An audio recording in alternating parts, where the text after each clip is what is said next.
Right. Thanks for the updates and details, Sri Ramurthy. కేంద్ర మంత్రి కిషన్ రెడ్డిపై ఎంపీ గడ్డం వంశీకృష్ణ తీవ్ర స్థాయిలో ధ్వజమెత్తారు. ధాన్య కొనుగోలు విషయంలో 2 ఏళ్ల తర్వాత కిషన్ రెడ్డి స్పందించడం సిగ్గుచేటన్నారు. రైతులకు జరగాల్సిన నష్టం జరిగిపోయాక కేంద్ర మంత్రి కిషన్ రెడ్డి స్పందించడం హాస్యాస్పదంగా ఉందన్న ఆయన బీజేపీ ప్రభుత్వం రైతు ద్రోహి అని, రైతుల పట్ల కపట ప్రేమ తప్ప మరేం లేదు అంటూ ఆగ్రహాన్ని వ్యక్తం చేశారు.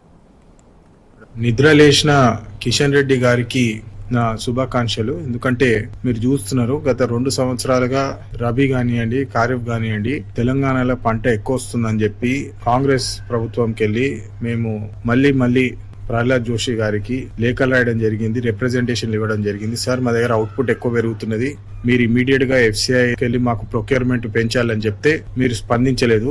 2 సంవత్సరాలు తెలంగాణ రైతులు బీజేపీ పార్టీ పరిపాలన గురించి నష్టపోయినారు. మొత్తానికి ఈ రోజు దాన్ని పెంచాలని చెప్పి మీరు స్వయంగా లేఖ రాసి ఒప్పుకున్నారు. చాలా సిగ్గుచేటిది. 2 సంవత్సరాల తర్వాత మీరు స్పందిస్తున్నారు. దీన్ని ఫస్ట్ రైతులకు ఇమీడియట్ గా ఏమి ఇబ్బంది జరగకుండా కొనుగోలు సాగించాలని చెప్పి నేను మళ్ళీ కోరుతూ జై హింద్, జై తెలంగాణ. ఇవి bulletin updates. Keep watching for more updates. Prime 9 నిజం ఇదే మైజం.